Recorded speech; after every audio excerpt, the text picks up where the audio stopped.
I disagree with that because two stupid heads can do damage. They can cause terrorist attacks. So I'd rather say two good heads are better than one. So the idea behind the society is scholars coming together with expertise and ideas can do a lot for ourselves, for our nation, and then for those who are up and coming young academics. I think you would agree with me, the very worst part of Africa's educational system is working out the average marks of all the subjects and say, this person came first, this person came second, that person came third. I think that's one of the main weaknesses of Africa's education system. It stops knowledge sharing because everybody wants to protect their terrain. So what we're trying to do with this society is to just, overcome that mindset, that it is better to collaborate, to share ideas. And because there is strength in numbers, and if you have got the kind of expertise that everybody's going to bring together, we can do great things, which will help not just us, but for the young ones who are also coming up. So the main aim of the society is just to create opportunities for knowledge sharing and mutually beneficial collaborations. So today's seminar is the first of its kind, where we can learn from each other to improve our own research as well as our own teaching. And I would like to thank Professor David Sarpong for launching us on this path, and also thank Dr. Dominic Appiah and Dr. Priscilla Vito for taking on the very difficult role of organizing this seminar. Thank you so much. I would like to remind you before I stop talking, because it's not about society, it's about the seminar, to introduce you to the up and coming conference. Our conference is coming up in June 19th to 21st. So I would like to please encourage you to think about submitting your 2-page extended abstract. If you have full paper too, that will be very much acceptable. Finally, the tracks, we have got 6 tracks. If you look at the conference, if you look at the conference call, we have got 6 tracks. And I would like to encourage all of you to be part of each track and also contribute to your research, and also think about being the next person to present after Prof. David Sarpong. So thank you so much. I'd like to thank you so much for the opportunity that I've got to serve and be a part of what is going on. And I'd like to hand it back to studio. Back to you, Dominic. Thank you very much, everybody. Thank you very much, Dr. Kweku Adams. I would like to, before we go on, before Priscilla introduces Professor David Sarpong, I would like to plead with all participants that, with all due respect, if you are not using your microphones, please mute your microphones for us so we have less disruption. I hope that's fine. Okay, Priscilla, over to you. All right, so for the man of the moment, our own Professor David Sarpong is a professor of strategy at Aston University. Just late last year, we celebrated him as well because he graduated 6 or so PhD students. So he's not just a professor bringing in his own research, but he's also dedicated to improving scholarship within the Ghanaian community and within the English system. So let's invite Professor David Sarpong to take over.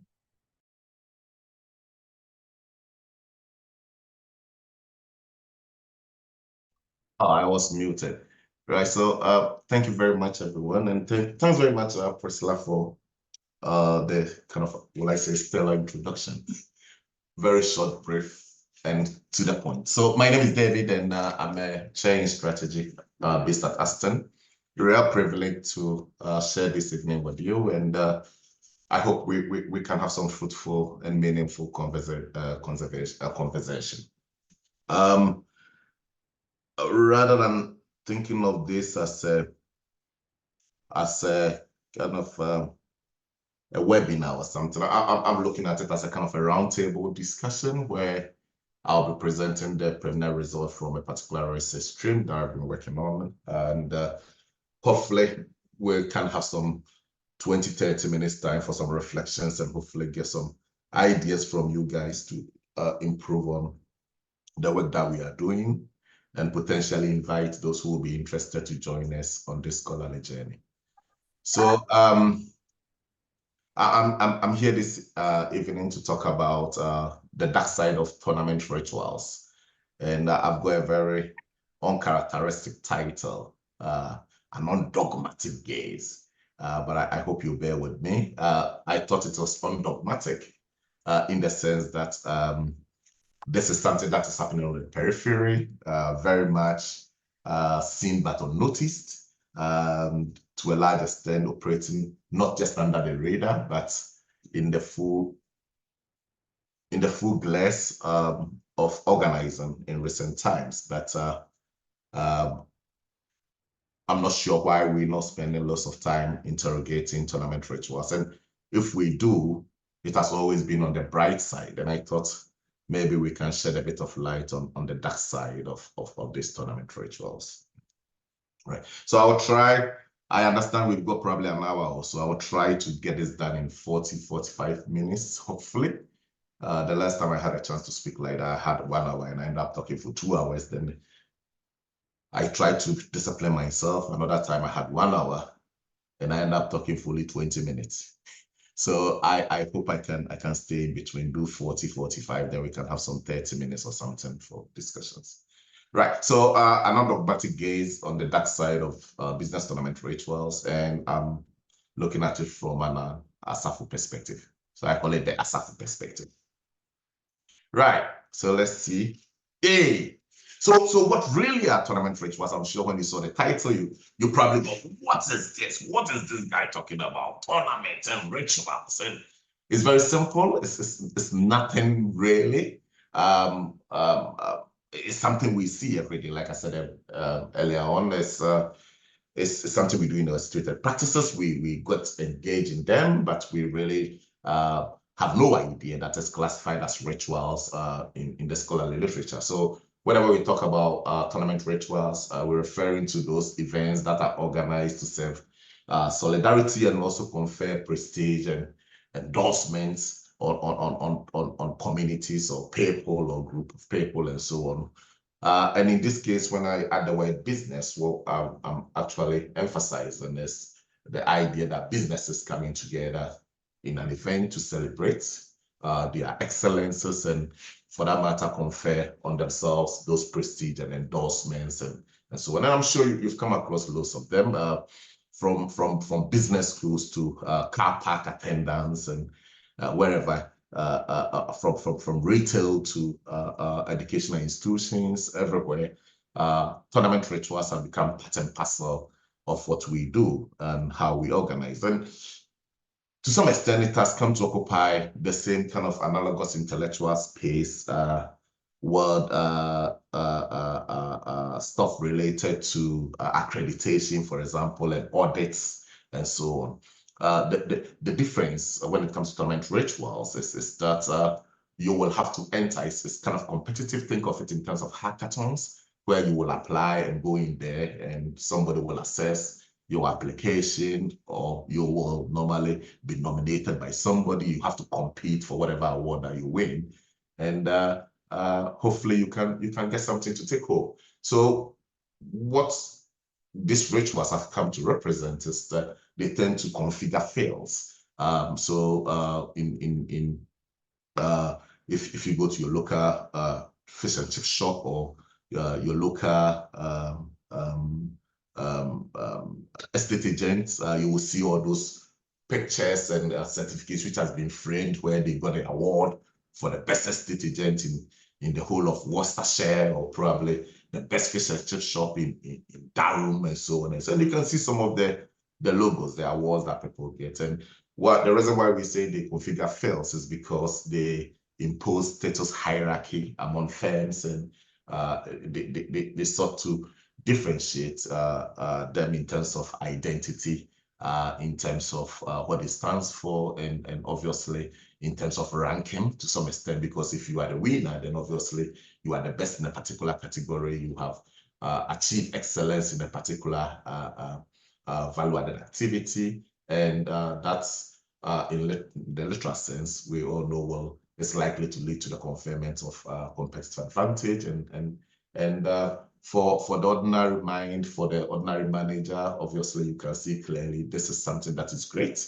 That will help to give you exposure, it gives you visibility. That is why so many firms will go into this. So they've become very huge.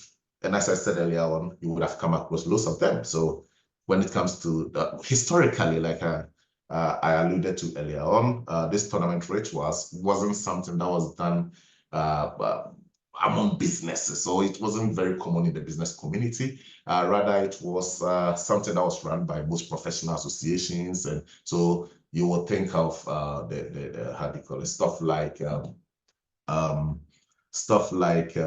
BAFTA, yeah, professional bodies, BAFTA Television Awards. You hear of the Grammys, you hear of how do you call it, all those Booker prizes and so on and so forth. And what I'm alluding here is that these tournament rituals have become huge, and now in business and management, or in the area of contemporary organizing, it's become very big. And almost everywhere you go to, you find all these business tournament rituals going on and people winning awards here and there. So just a few, you can see Somerset Business Awards. And the beauty here is that whereas the traditional tournament rituals are normally made up of homogeneous firms or homogeneous group of people working within a particular discipline. Like I said earlier on, it's about configuration of fields. What you find in here when it comes to business tournament rituals is some of them are very much heterogeneous. So many firms from different industries all coming together. So you will see in a second the award that the tournament rituals that we studied was also quite heterogeneous, multi-industry award where so many firms go in there. But what we know of awards is that most of them are normally for heterogeneous bits, but it's become huge. So SMEs, everybody is going into this awards. Right, so the evenings, if you've been in a business school where you've entered any competitive award in recent times, be it the Entrepreneurial University of the Year or whatever, you would have probably had the opportunity to go to Liverpool 3-4 months ago where the awards were given, and it's a night out for deans. And in central London in particular, when you walk by the Thames on Friday nights, you will see a whole lot of people from their company dressed up so well. They all go into these award ceremonies, and it's all over the place. It's an opportunity for people to go out to enjoy themselves, and managers to celebrate their own gains and what they've done and so on. And you've got so many organizations also coming in to support these awards. And over here, you can see the Westfield Award, which is normally in the west of London. You can see Brunel University has been part of it, where I used to work, and we used to support this particular award. So awards have become ubiquitous, it's become pervasive, it's become common everywhere. Right, so why have they become so pervasive? Why is everybody going to these awards? Because they do cost money, and to some extent, every manager will tell you it's great, we're going for it, and the fundamental assumption is it helps you to create and capture value. But the question here is the panacea for value creation, value capture? Because the reality is, if you think about the UK, here alone, more than 2,000 great awards are held each year. Number of ceremonies rising by 5% annually, and there's proliferation of awards and award writing space. And if you want to reflect, think a bit. It's not just the UK.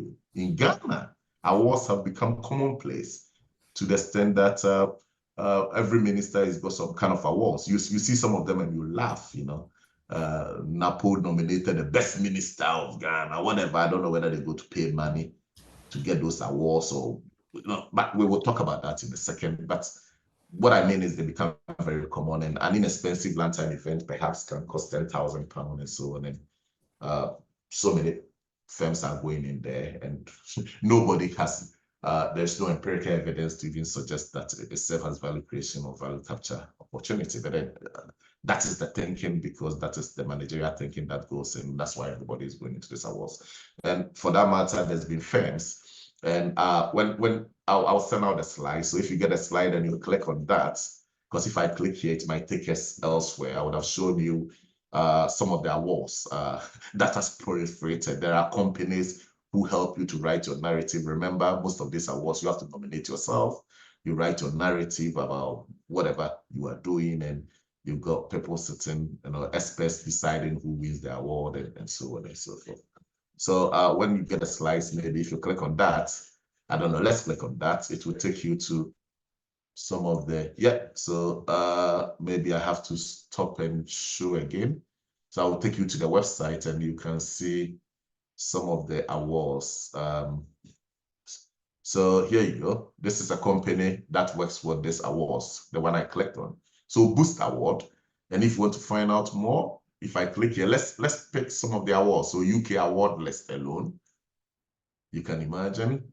And there is something for everyone, So I click on that, UK awards, and you can see all these awards. So if you want an award in Northern Ireland, Scotland, whatever, and these are the industry awards, you want business leaders awards, construction, this is for corporate social responsibility, design awards, whatever. So I can click, let's say, let me click Central England, which will be Birmingham area, and you can see all these are awards. So if you're a company, you can just set through and pick one of them that you want to enter, and then basically write your narratives. And if you win, you get your nice glass and you go and put it in front of your shop, and you can post it everywhere. The best fish and chip shop in Birmingham or whatever. So you can see so many awards. There are so many of them, many. Spare some time and maybe you can go to the webpage. It's called awardlist.co.uk. You will see there are thousands of them. And this is just for Central England. You can see London, loads of them. And others, you can see if I want to look at property awards and planning awards, if I click on that, hundreds of them you can see. So this is a whole business proliferating, and there's been so many companies around now who help companies, who help you to write your awards for a fee, which you can enter, and hopefully you can win an award, including universities now getting consultants to help them to put together their entries for them to win awards. So they become huge stuff. Right, let's move on. So normally what you find is that you have an award entry system where normally you have some people nominating you and stuff. And remember, this is not the intra, organization award bits where you do it in your organization. These are tournament rituals. This is like a tournament you are entering, and nominations will normally open. They will advertise it. You put in your nomination. You go for the competition, and then they will normally have expert judges who go through, and then you go for the night, which is the conferment night, which is always great. Lots of beer, lots of Guinness, lots of wine to drink, and lots of fun. And if you win an award, fantastic. You go back to your organization and celebrate. Right.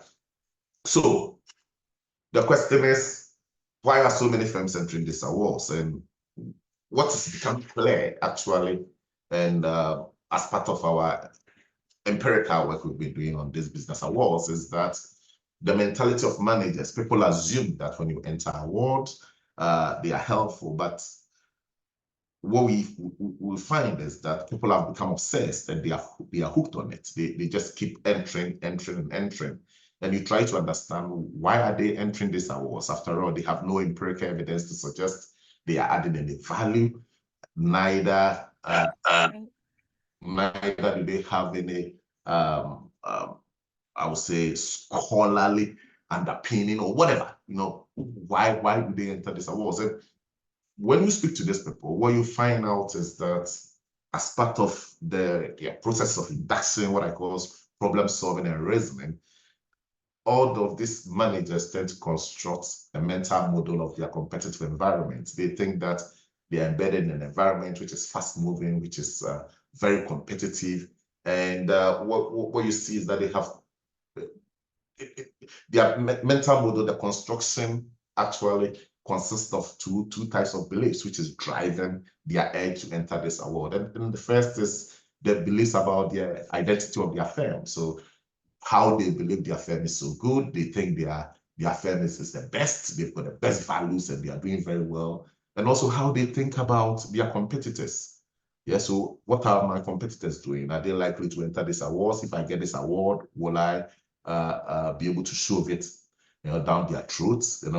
Our suppliers, are they looking at these awards? Are they important customers? Do they value these awards? So there's no empirical evidence, but the belief is that people are watching. We want to reinforce our identity, and that is why we have to enter this award. And then also the personal belief about what it is to compete within the environment that they've built up in their mind. So you will find a lot of SMEs, barbering shop, everybody is entering these awards, including social enterprises, and we tend to think it's a kind of a good feeling, for managers, that they just go for these awards and they will pat themselves. But the reality is got to do with their mental models about the competitive environment. They think it's everybody's going. You see your competitor going for this award, and you don't want to sit. You also want to get one. And you think that in the environment that you're embedded in, getting an award means more value creation, more value capture, even though you can't prove. At least you think getting an award is the best way to compete and succeed. Think of the business schools in recent times. Apart from the accreditation bit, everybody is entering this Times Higher Award. The best business school of the year and all those kind of stuff. And you ask yourself, why would deans spend all those monies and preparing, doing all those things? It's just because they believe, the identity of the organization. They think that, look, we are one of the post-92 universities which is really pushing hard, punching above our weight, doing very well. Our competitors down the road, who are the Russell groups and the 66 group, look, we are doing better than them in terms of employability. So why don't we go? We can let our students, when we get the award, our students will know that we are doing very well. It means that our suppliers, So what you find out is in all these business schools and places when they are going for this award, there's no research. The deans or whatever, nobody will come on the back of any research to tell you why they have to go for a Business School of the Year award.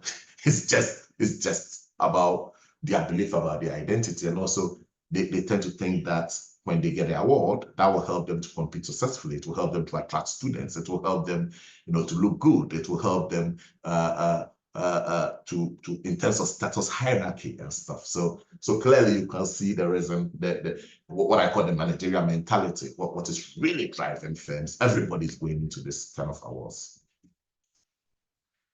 Right, now you go to the literature. What you find is that firms are going into tournament rituals for instrumental motives, and I try to group them into three fundamental motives, which is driving them. So the first is status, and status is quite important. Remember when I started, I said awards are field configuration events. So if they are field configuration events, then it's about categorization and recategorization as to who is the best, who is on top, who is the leader, and so on and so forth. So getting an award means on the balance of probability, you are likely to have an enhanced status. So it enhances the organization's social standing and status distribution. You go to the award and we say you are the runner-up, or this person is the best in terms of distribution. This company is the best in terms of new product development. This person got the award for the best human resources. So you can see we are distributing status. Yeah,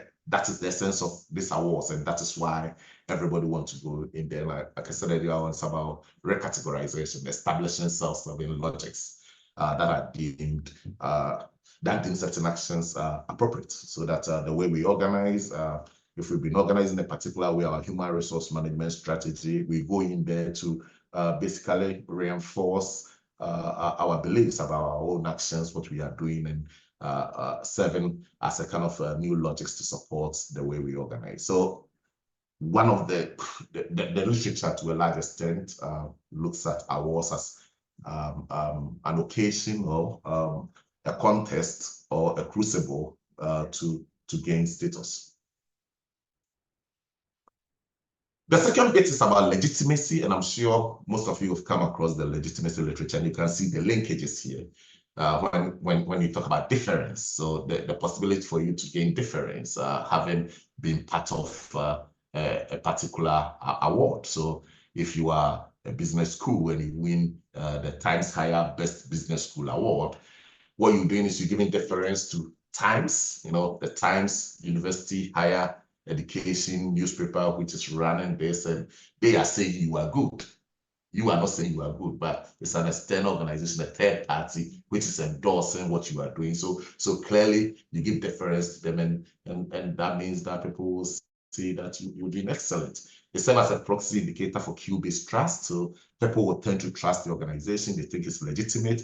Think of it, estate agents are used as an example. This is an organization, a profession or a business that is very much tainted. It's very dirty. Yeah, nobody wants to be an estate agent in the UK. We hate estate agents. So if you're an estate agent, what you want to do is to get an award. That's why you go in there, they will put them in glasses, so many of them in photo frames. What they are telling you is, look, we are the best. We are not as dirty as you think. If even we are dirty, among the pack, we are the best estate agent in the whole of Southampton. And if you deal with this, you are likely to fare better. So what they are doing is to use that as a kind of a whitewashing, if you want to think of it as greenwashing or something, or award washing to some extent, to give themselves some legitimacy because they are tainted organizations. And it also provides opportunities for the firms to show their credibility and they are credible and of course respected players within their field. So it's a way to honor themselves, and that is why firms will go into these awards. The third bit is related to reputation, which is also very much linked to legitimacy. So it helps to improve perceptions, to deliver value along key dimensions of performance. So if you go into an organization and they've got an estate agent and they've got the best customer service firm or estate agent in the whole of the UK, then at least you would expect, the kind of services you get will be much better. And if that is what customers who are actually going to estate agents are looking for, if that is one of the service qualities that people really rely on, then fantastic. It enhances their reputation. It's a great way for you to kind of gauge the possibility of you getting whatever you want from that organization. Credibility repair, as I said earlier on, there are so many organizations, their credibility very problematic. Again, I can think about FITES, I can think about car park attendants and car park companies. Yesterday I got I keep getting tickets and we hate them, isn't it? And whenever I get the tickets, I start to think about how their reputation, everybody knows that car park attendants, we hate them.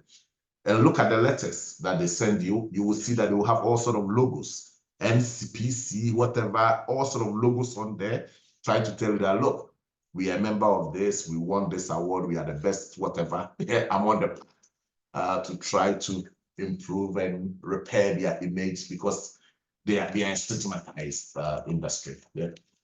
So whenever you talk about reputation, you talk about impression, isn't it? People use that for impression management and stuff. So clearly, when you look at the literature, bulk of the literature, everything, it's about the bright side, the instrumental motives, why firms should go for this award.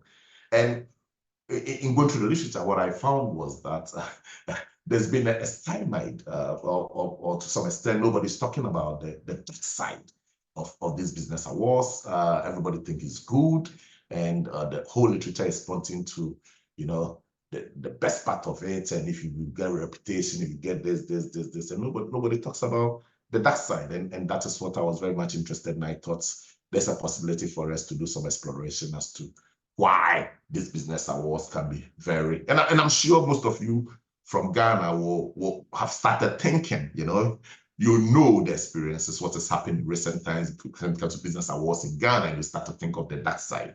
So let's look at some of the dark side. So we know that with all this bright side, the quality of business tournament rituals and the legitimacy of winners has come to vary substantially.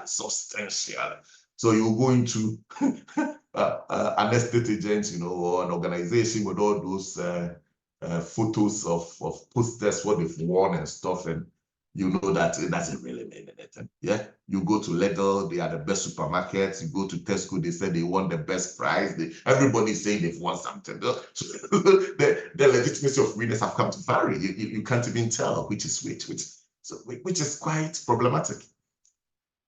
The other problem with these awards is the fact that some of them have been associated with complex fraud and scams. And like I said earlier on, I'm sure people have been, maybe people are doing some bit of thinking and remembering Dr. Yuen, Ghana, the guy who organized award ceremonies and was able to invite the vice chancellor of the University of Ghana to receive an award. And in the end, it came out that it was a scam, and it was just incredible. It was a huge disgrace, very problematic for the university, to the extent people were calling for the resignation of the vice chancellor. You know, so these business awards these days, you have to be very careful. Sarpong had gone to get one of these awards and he was celebrating. Come on, Dr. Yuen. So these are the reality. So the tournament rituals can be, there are some dark side. And of course, you got a potential dark side, which also means that the status of participating firms, becomes very problematic, because there are some firms who are winning awards every week. Like you can see all those awards there. People are manipulating. People just get people to write stuff for them, and they just keep winning these awards. And we all know they don't mean anything. So it's become very problematic. But for them, it's a way of greenwashing or award washing, if you want to call it that way. So there is a bit of a dark side. So that is what I wanted to explore. So the fundamental research question driving this particular work is, I asked how may the differing doings and sayings of managers interrelate and intersect to create business tournament ritual related dark firm behaviors with unique, dynamic competitive effects. So a bit of theorizing here, isn't it? We wanted to look at the subsidiary awareness, put a bit of subsidiary awareness, emphasize subsidiary awareness, because for a very long time, everything has been, focusing on the good side, and the dark iniquities and that lurk behind BTRs and the focal of our comprehension is something that we've not looked at, and that is what is basically driving this work. So the fundamental objective is basically to get people to have a bit of rethink about awards, so that when you go somewhere and you see, or you are in a company and people are pushing for you to enter an award or whatever, you can say, hey, hold on, is this worth it? Should we go for it? Our reputation at stake is great to have awards, but maybe we should do some due diligence, or there are some iniquities, lacking iniquities that people normally are not aware of, and those are sort of stuff that we wanted to explore here, especially on the part of managers when they are talking about their motivations and the reason why they enter these awards. So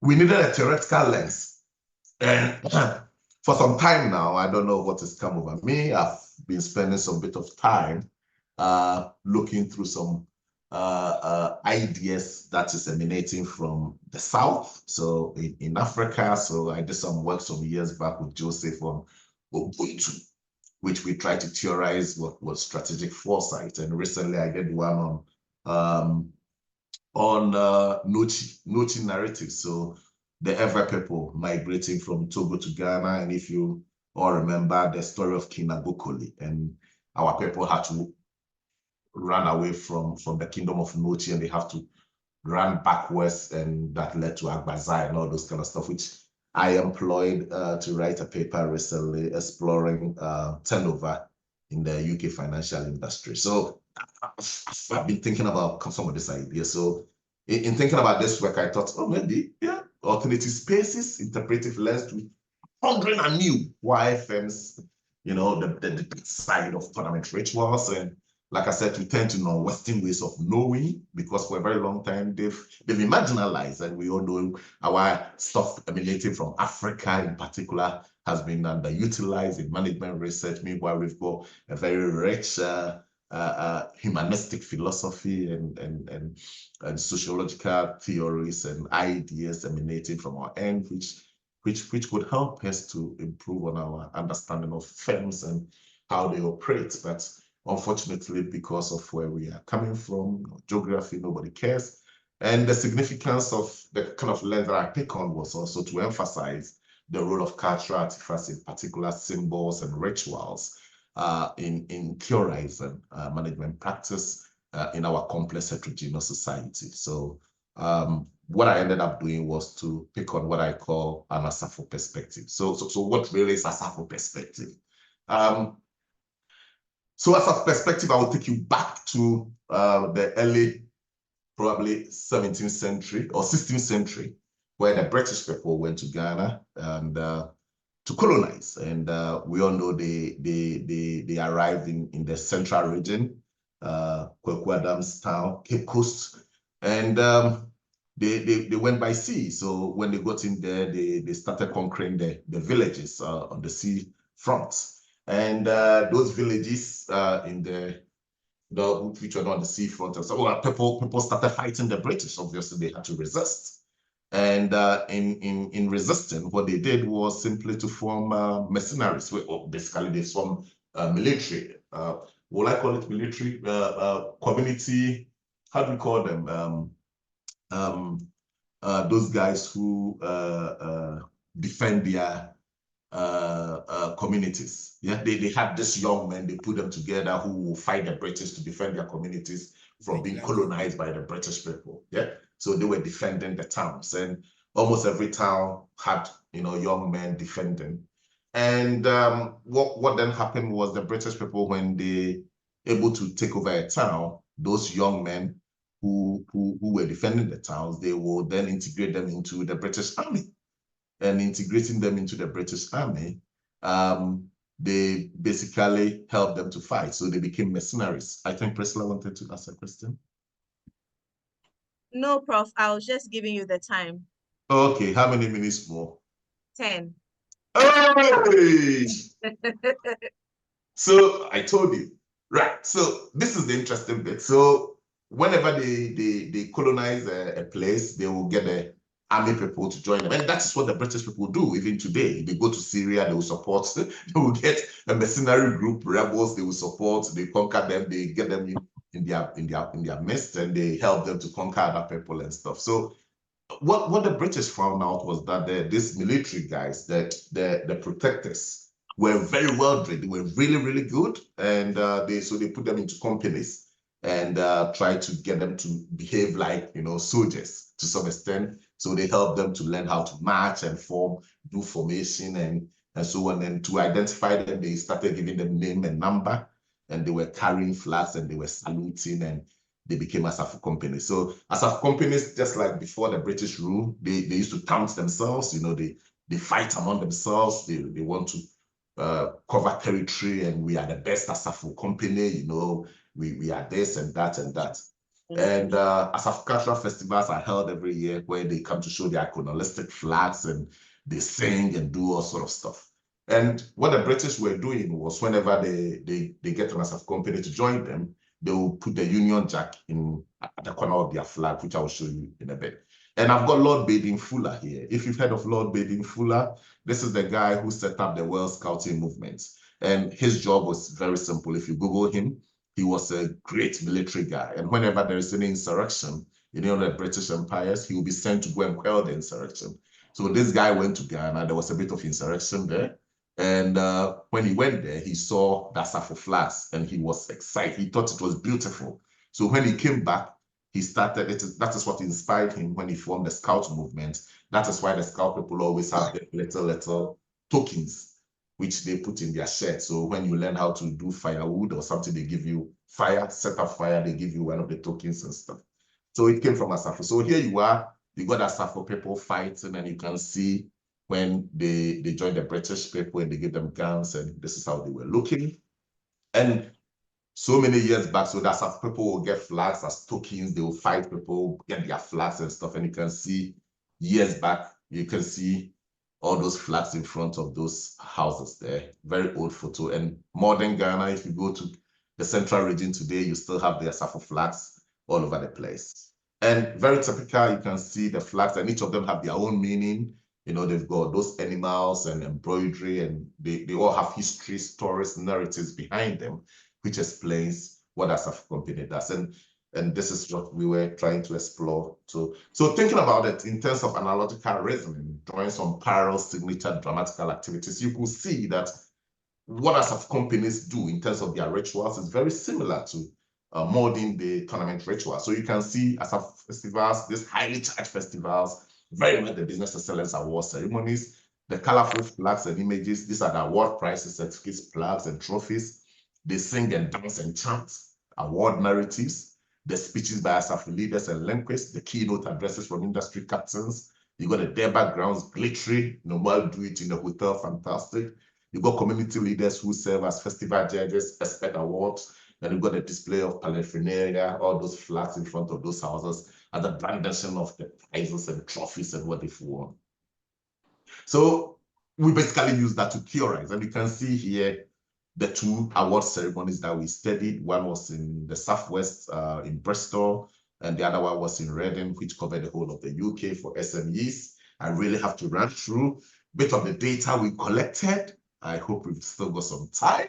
And just to show you some of the data. So people came in there, we had negotiated access, and we managed to interview some of the people who agreed for us to interview them. We went to meet them to interview them. And normally these are the people who have either they were nominated, almost everyone there was nominated, some ended up winning and some didn't win anything. And you can see the past award experiences. Somebody have won twice before, some of them it was the first attempt, somebody 10+ awards in the past years and so on. So we had about 45 to 50 interviews or so.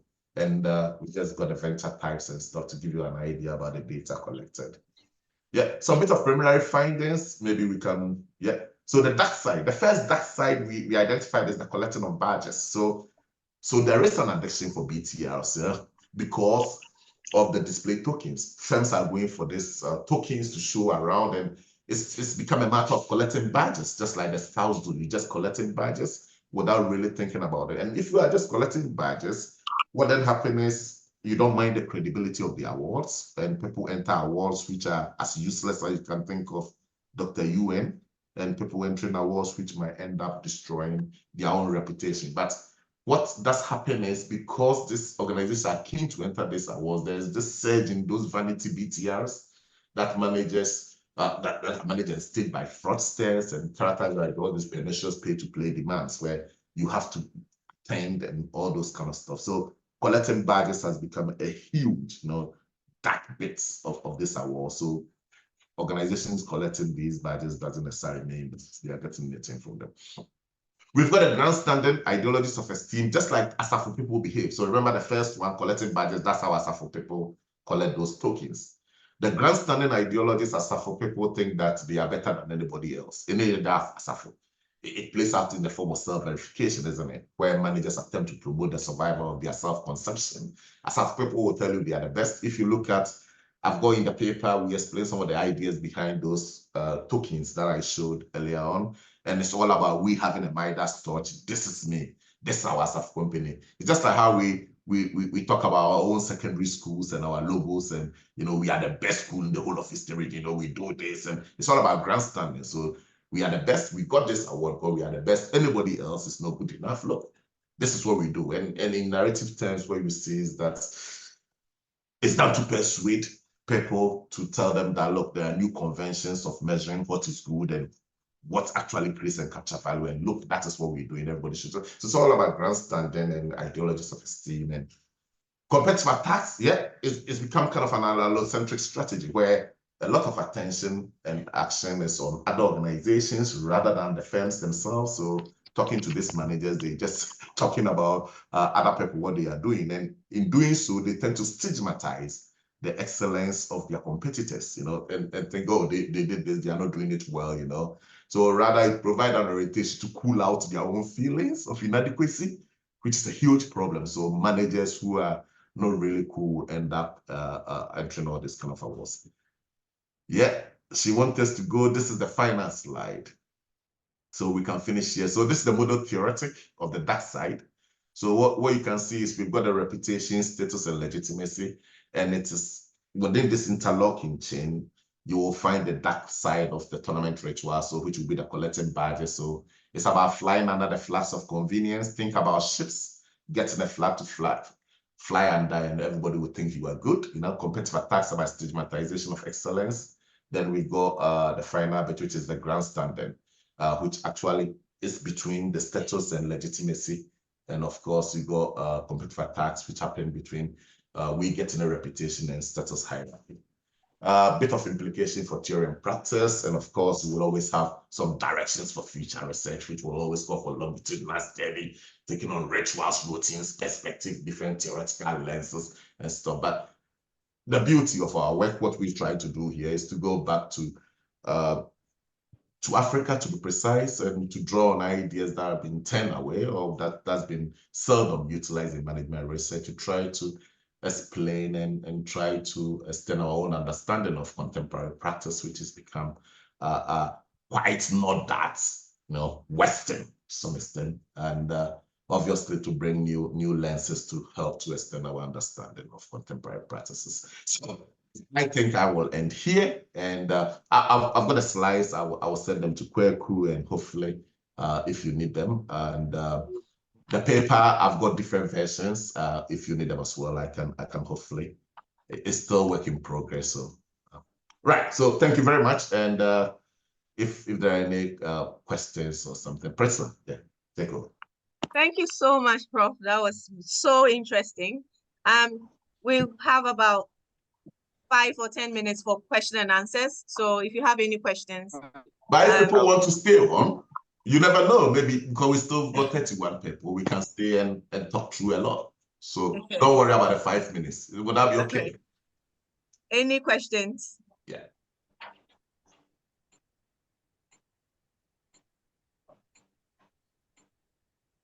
Or if you have anything and you want to put it in the chat as well, I can pick it up. Can you hear me? Yes, my lord. Yes. Yes, I would like to go first. What an interesting research. What really interests me is what the journal editors or the reviewers said when they saw a very non-traditional kind of theoretical lens, the Sarpong perspective. That's something that I've been thinking about. Did you get any feedback from the reviewers or maybe the editors about the Sarpong perspective and very untraditional or uncommon kind of theory to use for a paper like that? So that's the first question I've got. And the second one is, who wouldn't want to be known for something? It's just the same thing with the ABS ranking, 3-star, 4-star. And when we publish in those journals, we feel proud of ourselves. So I think it's kind of a bottom-up or, or top to the bottom kind of thing that the whole world is consumed with awards and stuff. But anyway, I think what really interests me is what the editors said about the Sarpong's perspective as the theoretical lens. Thank you very much. Fantastic work. Yeah, so a bit of history about this work. So what actually happened the first time when I started writing this was we all know a bit about Sarpong flags, isn't it? But not that much. We've heard very little as Ghanaians. So one of my friends in Bristol had gone to the MShed to an exhibition, and someone had exhibited an Sarpong flag. It's an artist of Ghanaian descent, and it's got an American wood sitting on a motorbike. Those gangsters in America, and he said he's got the inspiration from Sarpong flags. And so the guy had taken a photo of it and come to show me and was asking me, do I know anything about it? And I didn't know. So I went to read a bit about it. I thought, oh, this is interesting. And I was thinking what I could potentially do about this. So I thought of business awards, but I didn't have any data. So what I did was to write it as a conceptual paper. And as you said, I first did the first one. It went to organization studies, and no, I first went to one of the marketing journals. I had written it kind of from a marketing marketing theory, and it was just rejected. Then I fine-tuned it and then sent it to organization. It went to review. and it came back reject. But it was organization that actually got me to rethink, because they were quite interested in the ideas, but everybody thought without any data, it was very difficult to sell what I was trying to do. So I needed to get some data. So this data is actually coming from one of my PhD students who is now at Leicester de Montfort. So his PhD was on business awards. So he had done the empirical bits using practice theory. So now I had to go and get that data and then start to rework the whole paper again. So, and in reworking the paper, it keeps changing. And before then, I was not concentrating on the dark side, and now I've gone to the dark side, and it's almost complete. And I think this time, hopefully, we should. But it is what it is. That's the business, isn't it? I'm trying to actually take another part of the paper to write another theoretical paper, which will kind of be a kind of a review paper. But we'll take that stuff out of it and just concentrate on the tournament rituals, which is become very exciting. But yeah, that had been the journey so far. So we've gone through probably about 3. I would have probably sent it somewhere else as well. Until it was the organization studies people who were really keen on the paper, who got me to rethink and rewrite everything again. So I'm rewriting, and it is what it is. Maybe it will take another 3 years before I manage to publish it. It was even rejected at URAM. I sent it to URAM conference last year, and it was rejected. Life is hard, but it was the same theoretical bits. Thank you very much, Professor Sarpong. I think we have Dominic Obing's hand up. Dominic, if you are still, yep. I think you are muted, please. I think you are muted. Yeah. Can you hear me? Yeah, we can, yeah. You can hear me. Okay. Okay. Prof, I can see you are sipping your tea or coffee. Yeah, I'm good. Very, very interesting and enlightening presentation. I like the way you've kind of merged these two seemingly disconnected, ideas in terms of presentations in the corporate world and also the ASAFO company. My granddad was an Ochema back in the day when I was a kid, so I kind of witnessed a bit of it. But I think what I want to find out is, in terms of all these status seeking or reputation seeking performances and expected benefits or capital that may accrue, in terms of the investment that these organizations make, do they have expectations in terms of the returns? Because I'll use the typical example of a recent case where Barbie and Oppenheimer were competing for awards, and Barbie being the highly grossing movie came out with nothing. Oppenheimer swept the carpet. So in terms of investments and returns, are there any expectations in that regard, in terms of your data collection exercise and what you found out? Yeah, the issue is very difficult. There's no work that's been done to empirically, test or explore the potential economic value of awards.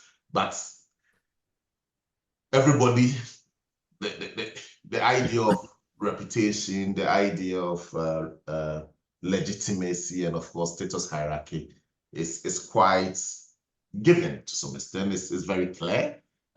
You can easily make those assumptions and easily talk about the visibility that you get and all those kind of. So if you think about those, the Grammy, where those guys, or the film award, where the other one was not sweeping or whatever, the literature will tell you it still gave Oppenheimer the visibility. It gave them a reputation, just being even nominated alone.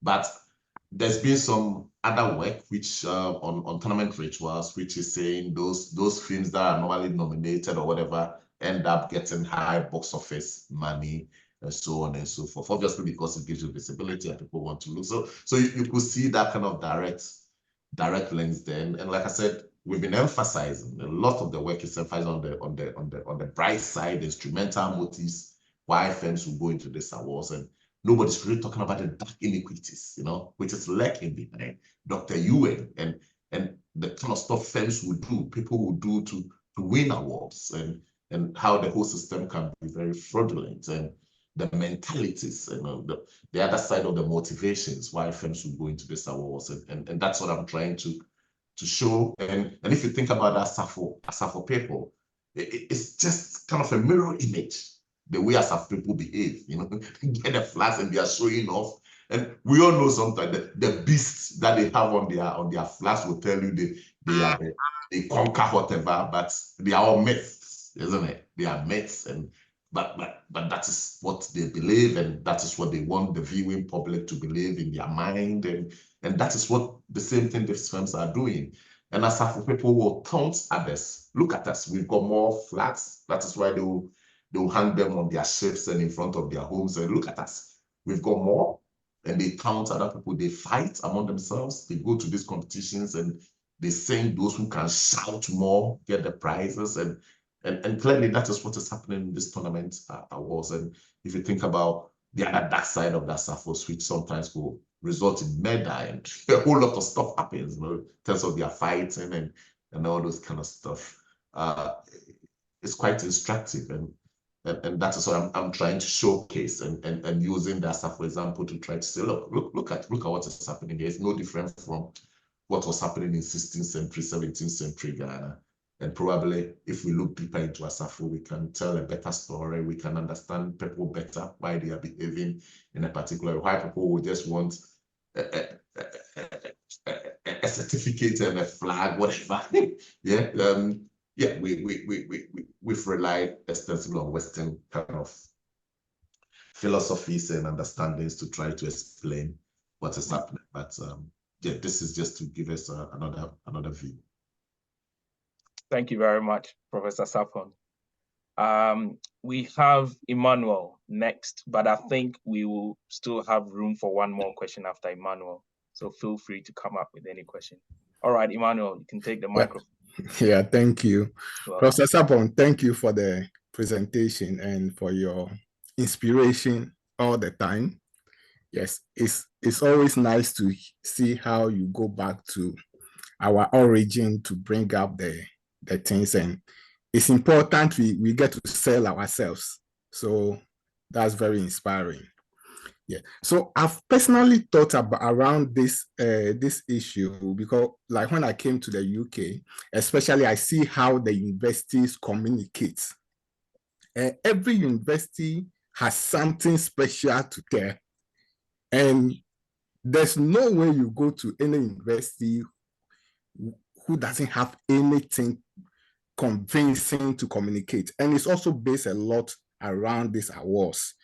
And even when ref comes out, you see every university, when you go and read the ref from every university, you ask yourself, is there any university outstanding at all when it comes to ref?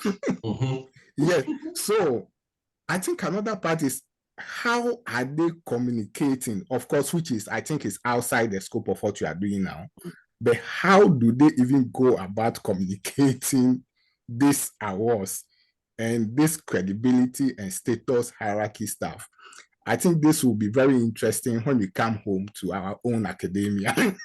So so I think it's a big issue, and it tells, like how Kweku said earlier, about kind of a quagmire that the whole world is getting into, and we can never tell how it ends. But one question I'll ask you is, from the studies from what you are doing, what do you see to be the foreseeable future of this trend? Is it going to get to a point where nobody cares about the awards again? Where it becomes so obvious that nobody cares about it again? And do you think we are too far from there, or are we near there? So probably you could take this into consideration, thinking of or making some projection. Where do you think this whole gimmick is going to end us? Thank you. Well, our jobs as academics is to theorize and to explain and contemporary phenomenon, what is happening.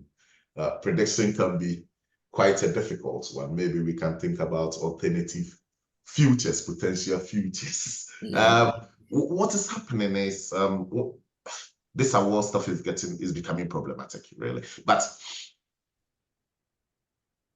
the problem is because they occupy the same analogous intellectual space with stuff like accreditations and audits, it's very difficult for people to understand and differentiate. So if you talk about AACSB, yeah, or you talk about ECRIS, you talk about AMBA, those are not tournament rituals. Yeah, those are accreditations. They are audits, and which can be very difficult for people to play with because you will have an organization where people will have to sign in and commit to their principles, and it's a way to identify what good practice and stuff. So you will see that this accreditations and stuff are much more stable and much better. When it comes to this awards, which is different, so having an AACSB and stuff is different from getting this times higher best university of the year, the most when you come to Aston on our fronts, entrance, you've got the best entrepreneurial university of the year, massive, and all those kind of stuff. That is where the issue is, and you will have managers who manipulate and try to use some of these awards to enhance their own ego and stuff, and they may not necessarily be adding any value. And the rest is you might end up attending Dr. Ewan's award. And if we become managers, or what we can do to inform managers to basically make them aware of this, just as we've been doing when it comes to fashion, management, fashion, to let them aware, to make them aware that getting an award doesn't necessarily help, or going for an award, you will have to do some background checks and due diligence and make sure the award that you are going for does reflects the organization's values and so on. And it's not just about collecting badges, but here we're talking about the dark side. You will always have managers and stuff going for this because it helps them. If you win some of these awards, the next time you get a better job, and so on. So people will go for that. And maybe have a look here. So this is the article that really inspired this whole kind of PhD, which the guy was doing before I got the data. So it was in The Economist. So here you are. So more than 2,000 corporate backslapping events take place each year in Britain. So if you click, you have access in your university. I'm sure you will have access and have a read. It's quite an interesting article. So this is the award stuff. So from dentistry to car park, planning industry awards are growing. More than 2,000 corporate backslapping events in Britain each year. And yeah, this is what's happening. And I'm sure in Ghana, it's going to get worse anyway. And it's getting worse every day. I was looking at one vice chancellor's webpage. I don't know whether he's changed it a bit. I think it was UPSA. I was shocked. And he's got about 5 hours. He's been the best chief executive of public sector in 2005, the best whatever, the best whatever. And yeah, normally when you have people who write those kind of stuff, you know that they've got small balls, isn't it? But it is what it is, and it's a vanity stuff. And what can we do as an academics is just to educate managers about the risks and potential rewards, possibilities and potentialities, and possibly limits of these awards. Yeah, that's all I can say. I can't really predict, but I don't think it's going to stop. I don't think it's going to stop. So everybody needs something. All right, thank you very much, Professor Sarpong. Any more questions from participants?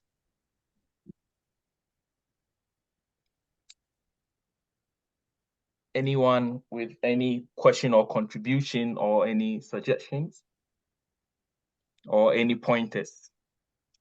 All right, so in the absence of any question, I think we will thank Professor Sarpong for this interesting presentation. Okay, I think we have Nuhu Yidana. Yeah, thank you so much Yeah. for Prof, thank you so much for your not wiping on yourself or anywhere else. Do you hear me? Hello. Hello. Yeah, go on. Yeah, I just thank you so much for your very exciting presentation. I mean, I was caught up in something and I couldn't actually follow from the beginning, but coming in halfway to see what you were really presenting on, I think I got so impressed and caught up with it. And again, you shared a very exciting experience about your effort to get the paper published and the stumbling blocks you've encountered so far, which is also, just speaking to us about the terrain that we find ourselves in. And I want to think that, do you think that because probably we are from the developing part of the world and the work was like zoned on picking up something there to sell to the world, which is not well known here, to the extent that if it was something similar that you found here and you picked on it and then the possibility of it gaining acceptability or it being accepted right from day one could have been very higher compared to you picking something from back home, which is not properly known here. I mean, could that be a possibility?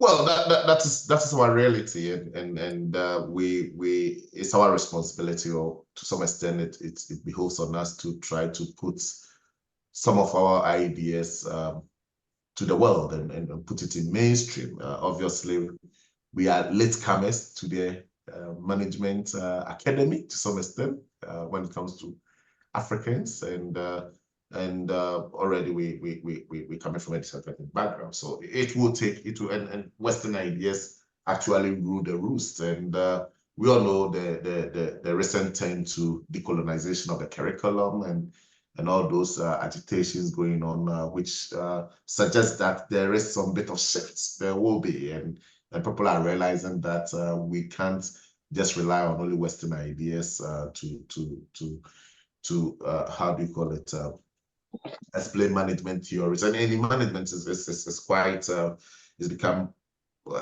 quite important. The other paper I mentioned, which is the Agukuli, the one I did on the Nochi narratives, that's also a very interesting one, because the first, when we finished the paper, we assigned it to human relations, which is a 4-star. Okay. And I'm afraid we went through, I think, 2 or 3 rounds of review. Wow.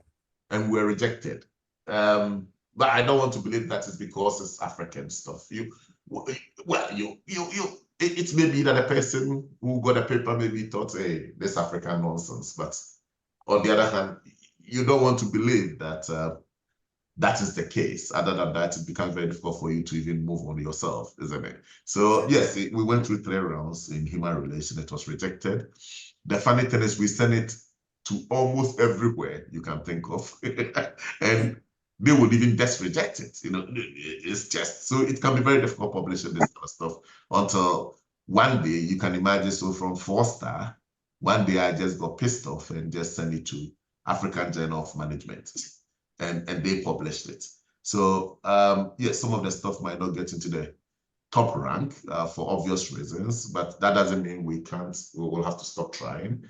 And we just have to keep pushing, and yeah, you have to believe in what you are doing, and make sure you tick the boxes and do your best. And when people criticize it, it's not about the idea. I don't want to believe it's about the idea or whatever. It's just because maybe they think the paper is no good. If the paper is no good, that's fine. Doesn't mean that I'm poor or something. And yeah, we all know how the review process to you need a bit of luck, isn't it? And you always have to bear that in mind. This paper will go to somebody and say, wow, and he'll be very excited. Yeah. And maybe you get another a second reviewer who is an African who kind of think is great, and they will help you and push it through if you are not lucky, you know. But yeah, you always have to count your luck. Rejection is normal. So almost every week we get loads of them, isn't it? We also reject some, don't we? So yeah. That's what it is. I was going to mention that, Professor Sarpong. Okay, thank you, Professor Sarpong. We have a question in the chat box from Derek. Derek says, hello, David. Thanks for your presentation. By that side, you mean behind the scenes, motives or antecedents? Yeah, I'm talking about motives, yeah. Motives and antecedents. We're not going to the ethical bits. Yes. Right. Yeah, so maybe, yeah, the ethical bit will be something very interesting to pick on. And it's quite difficult. I think if we want to explore it from an ethical perspective, maybe it will be, I don't know, but I actually got a student, an MSc student recently to do a dissertation on tournament rituals. So the guy came to me, he didn't know what he was doing. He said he was working for an advertising company in London. So we were chatting, and it's a part-time, so I asked him what they were doing, and he said advertising. I said, oh, have they won any award? I said, oh yeah, we won this, we got this award, 3, we mentioned about 3. I said, okay, why don't you go and study, you know, what, in terms of using sense making as a lens to try to understand how the people in your organization, how they interpret or make meaning of these awards that you've won. And his findings was quite interesting. You know, almost everyone was drafting the award. You know, people working there just say, "Oh, it doesn't mean anything," and this award, you know, with the exception of the people who were leading, you know, the award, you know, the entry and stuff. But most of the lower level staff and stuff, they thought it was useless, and I'm sure we people who work in the private sector or whatever, yeah. You can think of it even as in your own university when somebody's paper win a conference paper and you go to look at the paper and you go, oh my God, how did this paper win a conference paper? This was a fluke. And that's happened. We all say stuff and you don't expect it. All of a sudden you say you won the best paper, you realize, oh God. And yeah, and then we know sometimes things happen behind the scenes, isn't it? And it can be interesting. Bear in mind that people in the organization are wary of their own awards they've won. It tells you a lot about these awards and thinking about the whole industry. So if you go to that company, that website and have a look, you will never believe in anything you see again. You go anywhere and they say we are the #1 fish and chip shop. Aldi will say Aldi has won every award. Tesco, you know, go to their web. Everybody said they've won an award, and you ask yourself, so what then is the value? You know, everybody, and there's a lot of work that could be done in this area. What is the perspective of consumers, customers? You know, how do we see these awards? Do they influence our judgments, you know, perception of companies? I mean, our buying behaviors and stuff. And no, people have not really tackled this. There's a lot. There's so much scope, and I will invite people here who may be interested to really, because there are hundreds of these awards. You just have to apply, and you can go to the award and invite people, give them your business card. They will all agree to be interviewed. No matter, yeah, and there's a lot in there. Surveys where you get customers and stuff to tell you what they think about these awards, and I don't know. Yeah, maybe. It's a huge industry, millions, billions, and in Ghana now it's getting bigger and bigger, isn't it? Everybody's got an award in Ghana now. So, all right, that's very interesting. Thank you, Professor Sarpong. I think from where you touched from consumer behavior, from that perspective, I was also thinking on that line that looking at the social identity theory perspective, I mean, there could be social psychological elements there that businesses use, I mean, with these awards they could trigger consumer purchase intentions. I mean, I think one way or the other, we've all stumbled on some of these awards and thought, oh, if they are best in the property management industry, then why not buy from them? So I think you've opened up a lot more than personally I was thinking. So that's interesting. I think because of time constraints, we'll draw the curtains down. I think Priscilla has an announcement on the upcoming conference. So Priscilla, if you are ready to give us some details about that. Hi, yes. Can you all hear me? Yes. Yes. All right, thank you. So the conference is, sorry, I hope you can't all hear the noise, the extra noise over there. Forgive us.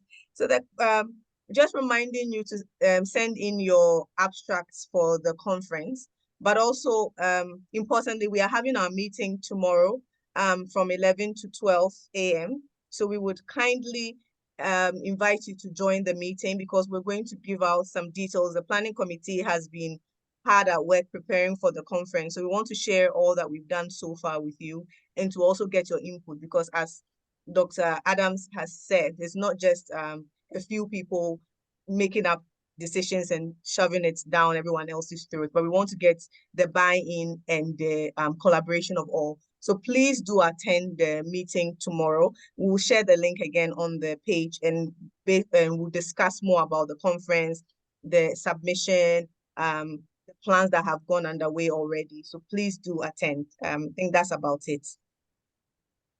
Thank you very much, Priscilla. So on that note, we would want to also highlight that our next seminar would be on the 22nd of March. Usually we had plans to organize this every last Friday of the month, but next month we have the Easter Friday holiday falling on Friday the 29th. So this has been moved to the 22nd of March. So that will be the next date for the next seminar. I think it's been quite interesting.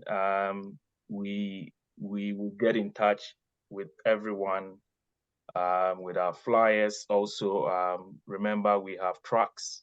I think if I'm right, we have 6 tracks. So identify which discipline that you fall under, and then see if you can make submissions and present to us. We are keen to know what's in your pipelines. But on that note, I would like to thank Professor David Sarpong for the interesting presentation and interaction. I think there's lots of food for thought for us to go away with. Thank you so much. And on that note, myself and Priscilla would like to bring this seminar to an end. Thank you all and see you again on the 22nd. Bye-bye. Thank you. Bye. Thank you. Fantastic. Thank you. Thanks, everybody. Bye. Bye. Bye, everybody. Good night. See you tomorrow. Bye.